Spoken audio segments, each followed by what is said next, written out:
Oh, yeah. Isn't that funny? Yeah. Okay, so Wes Ward, super stoked to have you on our podcast. So just kind of tell us about a little bit about your background, how you became Secretary of Ag in Arkansas, and how long you've been doing it, and kind of like your role and position in that. That's a lot of questions in I one. know.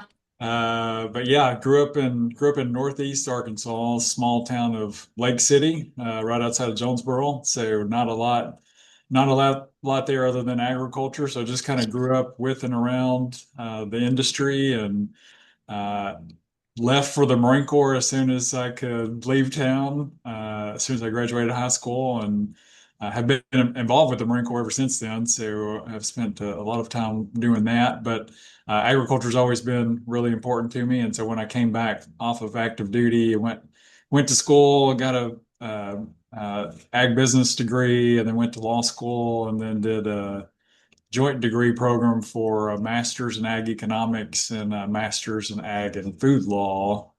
So I've done too much schooling, but all agricultural related. And so we just have always kind of been involved in or interested in agriculture and the legal side of that, and how to, work through regulations and statutory requirements and all of the policy sort of stuff. And so when I had left active duty, I got to know Congressman Rick Crawford, who was in Arkansas, was a military veteran, was on the Ag Committee, and so I got to work with him. And then that led to a conversation with then Governor Hutchinson when he first got elected in 2015, and just right place, right time, and started in this job in March of 2015, and have been in it now for over 11 years. And so it's been a wild, crazy ride, but it's fast and furious, and every day is different. But it's been great. I really really enjoy it, and really enjoy getting to work for Arkansas and Arkansas agriculture. That's awesome. Did you grow up farming or no? Just kind of No, something you acquired no. a love for. Yeah, so my dad was a pastor and my mom was a nurse, but grew up, involved in agriculture as much as I could be. But my parents weren't farmers, but was grew up around it, and did, worked with farmers during the summer and different stuff like that. But a little unique path to end up where I am now. How has it changed in the last 11 years, would you say? Farming in general, ag in general. Yeah. So, like, obviously, you kind of understand Northwest Arkansas and the real estate market, but like, it's changed substantially in the last 10 years in Northwest Arkansas with the Walmart boom and Tyson and Yeah. Simmons and West Siloam. And, how does that translate to the entire state as a whole, have you seen? Yeah. Yeah, I think it's really kind of fascinating to watch some of that, even over the last 11 years or so since I've been in this job, how much has changed. And then also, like, I think too, like being in high school, which was the number of years ago that was keeps growing every year, which I'm not so proud about.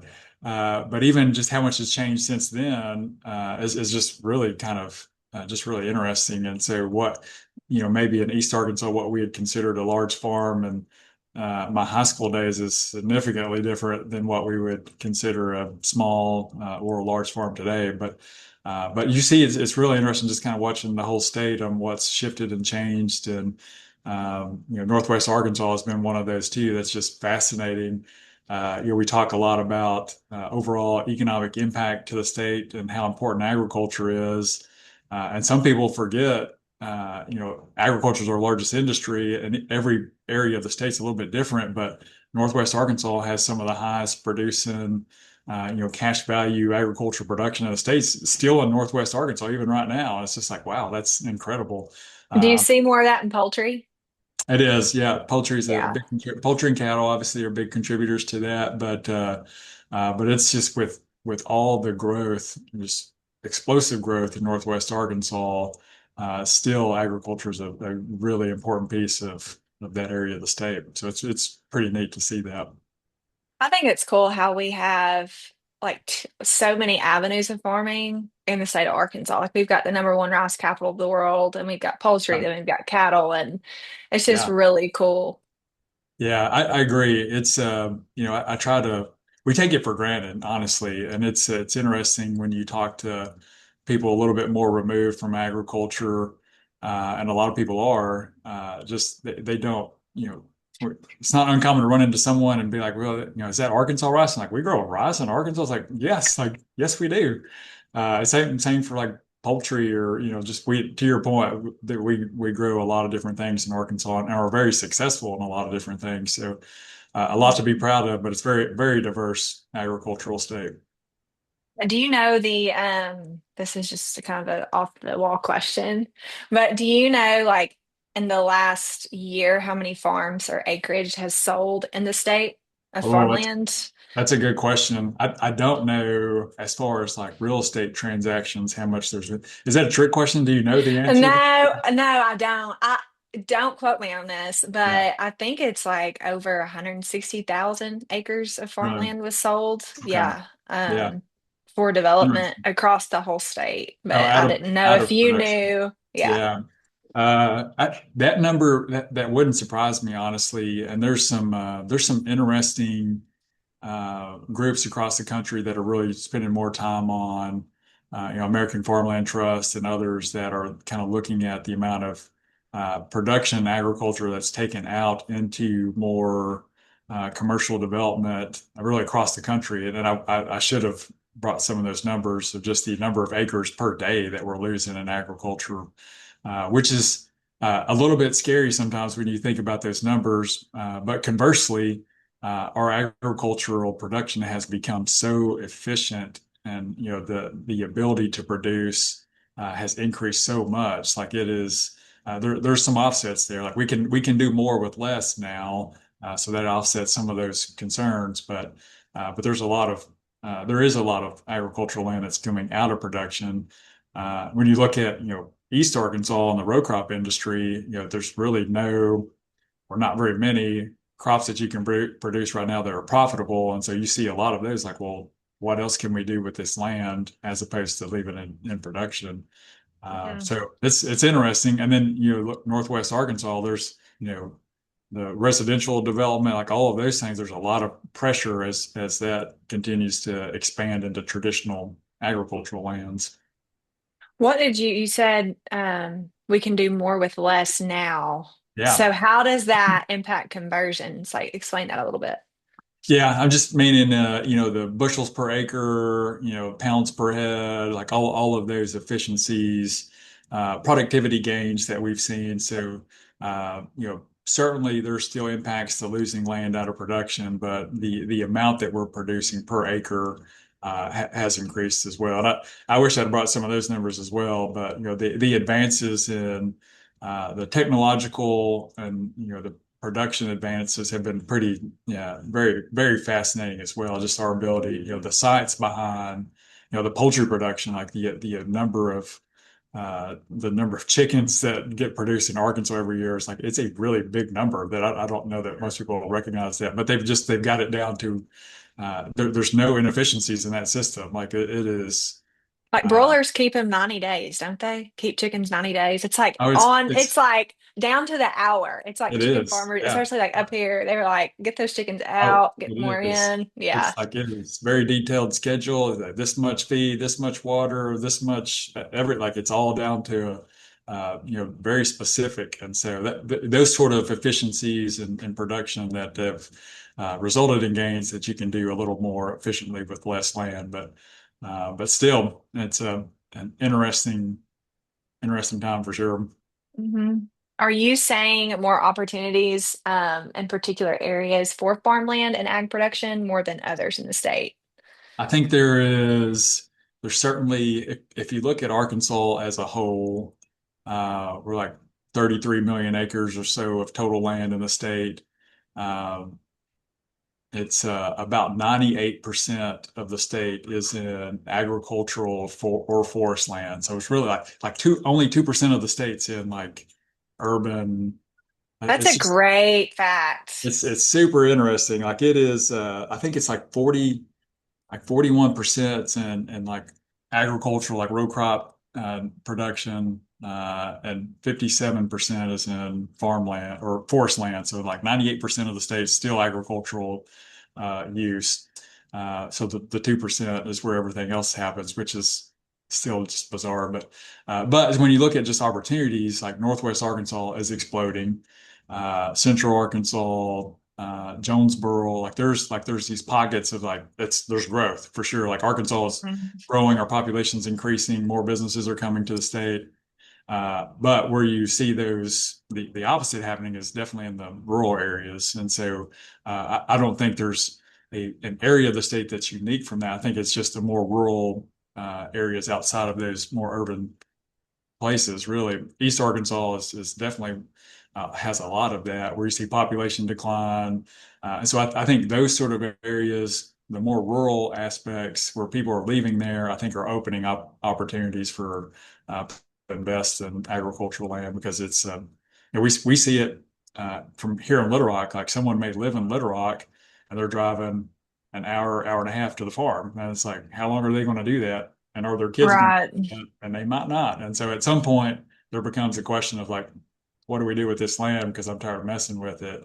When someone is saying, that's what I want. I want a farm. I want that investment. And so there's opportunities out there for sure. Some of that is just a matter of timing as those become available. Yeah. In Northwest Arkansas, we're saying farmers sell out because, I mean, there's so much development that has to happen here just because of all the job Yeah. opportunities that there's like they're selling their farm and moving across the state, either in Missouri or Oklahoma. But I'm seeing up here just a lot of farmers get priced out of being able to buy a farm Oh yeah. and run and operate right now just because the margin just doesn't work. Yeah. Um, but I mean, the cattle industry right now is out the roof. Like, have you looked at the board today? I haven't looked at it today, but I was just The talking. volatility of the cattle market is scary, but gosh, it's just it's a good time to be a cattle rancher for sure. Yeah, we are doing this cookout tomorrow in celebration of Beef Month, and Okay. governor's coming, and it's going to be great, and it's awesome. But was talking to a cattle producer last night, and he's like, "Please do what you can to get the cattle prices just a little bit higher." I was like, "Oh yeah, thanks. Appreciate that. We'll do what we can." That's funny. But no, but seriously, like we're happy for the cattle producers. Like it's Yeah. there is volatility, and they haven't seen this sort of market in quite some time, and so it's good to have a good year and hopefully build back some equity and be in a good spot moving forward. Because it stay that way. I mean, that's the thing. Like it doesn't matter what sort of agriculture production. There's going to be volatility. There's going to be highs and lows, and what you do in the good years gets you through the bad years. And so Right. being smart about good prices and good times will get you through the bad ones. What is the crop market like right now? Which everybody's planted, but like, do you see any improvements in that aspect of farming? Uh, I think on the row crop side, I think we'll have another challenging year. There's lots of conversations obviously about the Farm Bill, additional assistance Mhm. on more row crop specific commodities. Poultry is, I think poultry is just going to be steady because it's a good low price protein that's affordable that we'll just always have large consumption on the protein on poultry production. Beef, we'll see how long prices stay up, but the row crop industry in particular is not doing great on prices. We'll see how the rest of this year plays out. It's always impacted by so many other things, Oh, I know, inputs. like fuel. Yeah, That's I right. mean, Yeah, the expenses of farming in general are yeah, that's it's right. crazy, and it's like what a lot of people don't understand. It's like everything goes up, but like the cost of the crop That's like right. doesn't move that much. That's right. Yeah. I mean, Yeah. you look at different prices, 50, 60 years ago, and then you look at today's prices, it's like, wow, like it hasn't been a whole lot of progress on the commodity prices, and then everything else keeps going up. All the input costs go up, all the volatility, all the challenges, and so it's a difficult one. Forestry is, I think, an interesting market. There's some interesting developments on the forestry side that I hope will continue to play out, but forestry is one of those like what I would say is like it's a good dual use property and investment where people use it for recreational and for long term investments on the timber itself. But uh, Mhm. anyway, lots of and going that's kind of goes back to Arkansas, just so diverse in our production and our landscape. It's every piece is a little bit different. I think about forestry. I think about duck hunting is what I think about.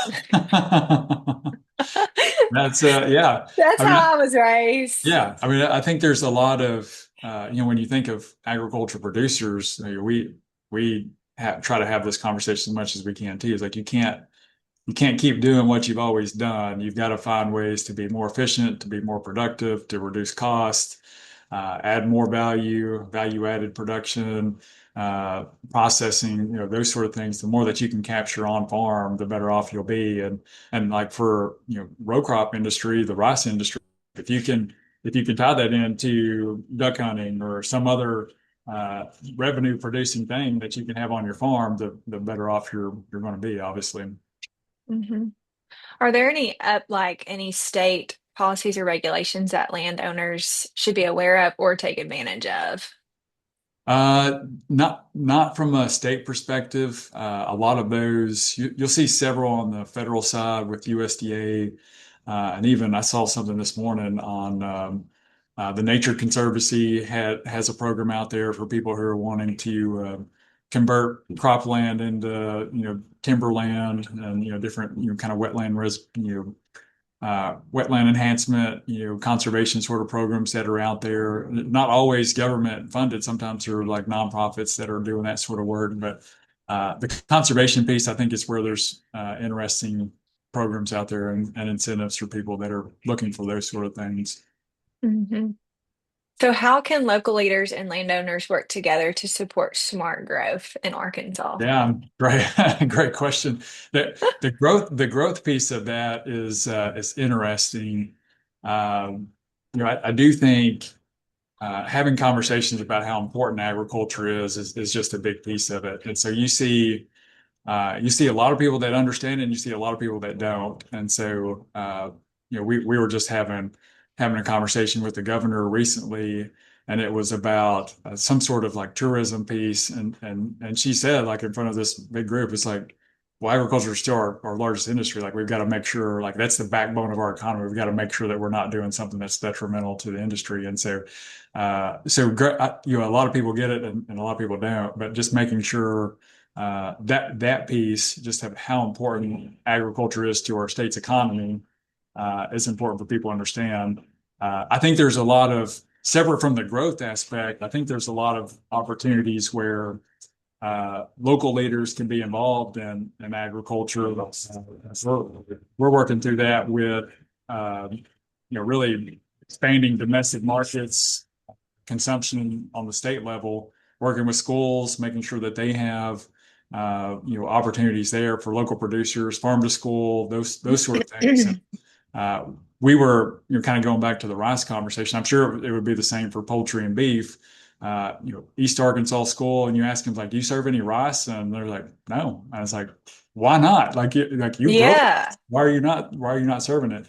Very similar. And so we're telling farmers like, have a conversation with your school principal, have a conversation with your school board, like where are you getting your food? And so you increase the education and you increase the opportunities for people to understand the importance of agriculture and hopefully increase some markets for our production as well.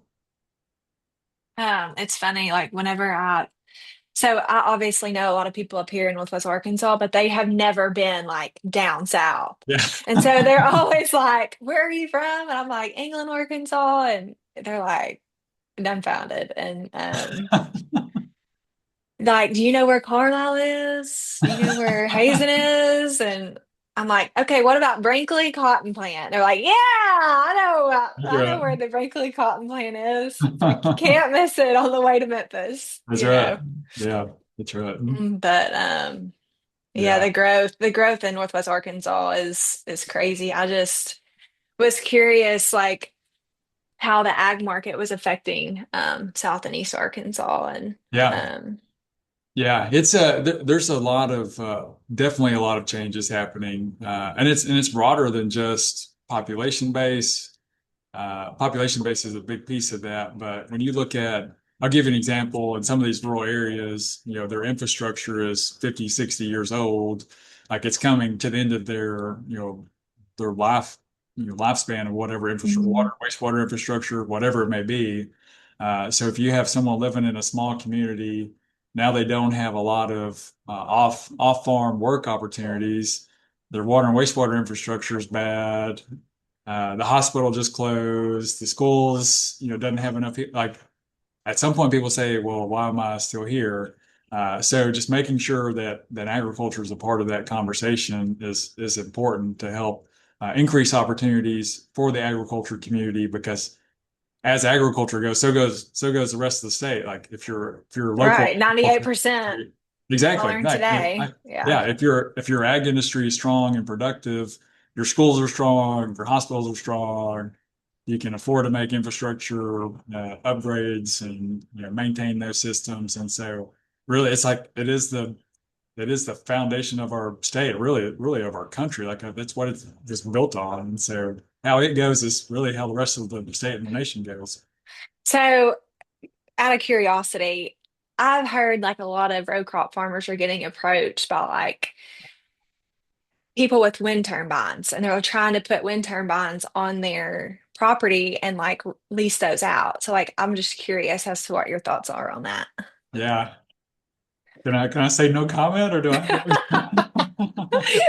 I hear mixed emotions. I hear like, gosh, the rent on those things, like the payback is awesome. And then Yeah. I'm like, I hear it kills geese. And then I'm like, oh, I don't know. It's So I was just it's curious. interesting. Yeah, we hear both sides of it, and I won't take a position directly, but we hear farmers saying like I need additional revenue streams. Like the cost of production is too high. I've got to find some sort of way to supplement my income in order to make the farm profitable. So I get it. Like looking Mhm. at those sort of things. And then you hear the other piece, like we're taking, valuable agricultural land out of production, or you're impacting flyways for the recreational duck hunters and, migratory waterfowl. And so there's arguments on both sides, and it's just interesting to see some of that. Windmills, solar, all of those sort of things are, I think producers are looking for ways to keep their farms profitable, and if that means taking a little bit out of production, I think those are serious conversations that they take home with them. Mhm. All right, Wes, we'll finish with this. If you could give one piece of advice to landowners or investors right now, what would it be? Yeah. Uh, I would say, can you hear all of that noise in the background? Sorry, I apologize. It's okay. That's not me I trying really to. can't. I really can't hear it. I Can really you can't. not? Okay, well, good, It's good. all good. I'm sitting by a window that they decided to pressure like wash the side of the building. It's like, what is going on? Like the whole side of the wall's about to collapse. So, sorry. Uh, one piece of advice for like investors, Or landowners right land. now, what would you say? Yeah. I'm sure you've probably used this quote a lot, but there's a saying that God stopped making land a long time ago. I Yep, they're not there's so making any more of it. there's so much truth to that. I think you know the value of land is only going to continue to go up. I mean, even more marginal areas, like it still has value, and there's only so much of it. So those opportunities, as they present themselves, and are important to think really hard about. And it is a long term uh, investment. Like it isn't, land is not a short term thing. Like it's something people should consider for the long term, and generational as well. It's like, be thinking 20, 30, 40 years ahead of, is this something that you want to pass down to family members, or what your goals are. But the biggest point is like they're not making any more of it. So as those opportunities present itself, it should be really strong consideration to do it. The agricultural piece of that is there's a lot of conversations right now about national security. And I would agree with all of those. We have to be able to produce for ourselves and feed ourselves. And the governor talks about this a lot. A country that can't feed itself, fuel itself, or fight for itself isn't really free. And so, free a lot of the basis of freedom is based off the ability to feed ourselves, and so that's incredibly important.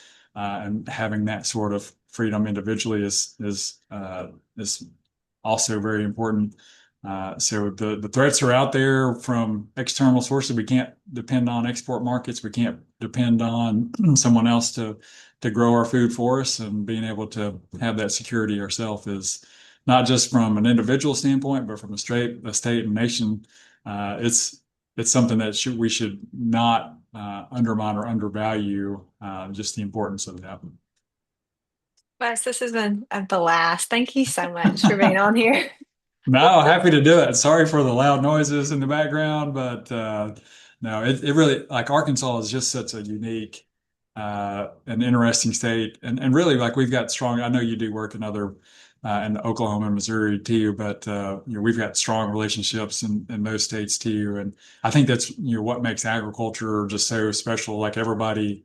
It's rare that you see strong disagreements in agriculture where someone doesn't want someone to succeed. Like, it is very much a close-knit community where everyone tries to help each other out and wants everyone to be successful. And it's a great industry to be in because it's crucial to every single one of us. And I had breakfast this morning. I plan to have dinner tonight, and it's the ag industry that makes that happen. And so you can't have uh, you can't have the food that we depend on if you don't have people out there producing it on the land. And so the land is important. And from an investment standpoint, it's critical that continues to be able to produce what we depend on.